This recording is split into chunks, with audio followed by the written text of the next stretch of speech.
ஜான்சி, பது, நீங்க 2 பேரும் வேதநாயகத்துக்கு போன் பண்ணி பாருங்க. அவன் போன் அட்டன் பண்ணான்னா அவன் இப்படி பண்ணிட்டு போனதுக்கு நான் அவன் மேல ரொம்ப கோபமா இருக்கேன்னு தெளிவா சொல்லிடுங்க. என்னோட கோபம் போகணும்னா அவனும் அவன் மனைவியும் நேரடியா வந்து என்ன பார்க்கணும்னு சொல்லிடு.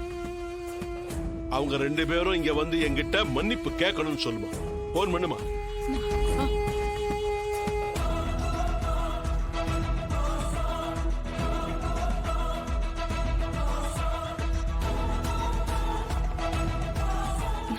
என்னாச்சு? என்னமாச்சு? நாட் ரீச்சபிள்னு வருது தாத்தா.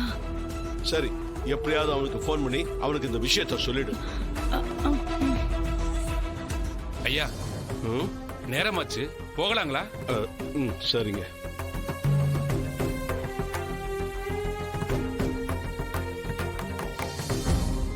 ஜாய், சொல்லுங்க சித்தார்த்.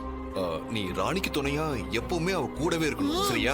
அவளை விட்டு ஒரு நிமிஷம் கூட அங்கேயும் இங்கேயும் போயிடக்கூடாது. இங்க பாரு, ராணி ரொம்பவே பயந்து போயிருக்கா, சரியா? சரிங்க சித்தார்த், நீங்க பயப்படாம போங்க. ராணியை நான் பத்திரமா பாத்துக்கிறேன். நீங்க எதுக்கும் கவலைப்படாதீங்க, சரியா?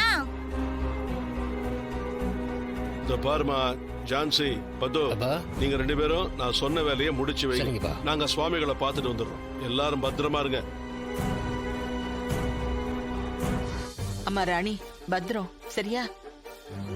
சரிங்க பாட்டி. ஜாய், நீ பாத்துக்கோ. சரிங்க பாட்டி. நீங்க எல்லாரும் பத்திரமா போயிட்டு வாங்க. ஜாய் இருக்குது இல்ல, அது பாத்துக்கோ. நான் பாத்துக்கிறேன். நீங்க எல்லாரும் சந்தோஷமா போயிட்டு வாங்க. எதுக்கும் பயப்படாத. எதுவா இருந்தாலும் எங்களுக்கு போன் பண்ணு, சரியா? ராணி, நீ இந்த மாதிரி நேரத்துல தான் தைரியமா இருக்கணும்னா. ராணி, சரி, நான் வரேன். நீயும் பாப்பாவும் பத்திரமா இருங்க. வாங்க போலாம். வாங்க சாமி. சரி, வரோம். பாத்துக்கோமா. ஜான்சி, வர. முடிஞ்சிச்சு.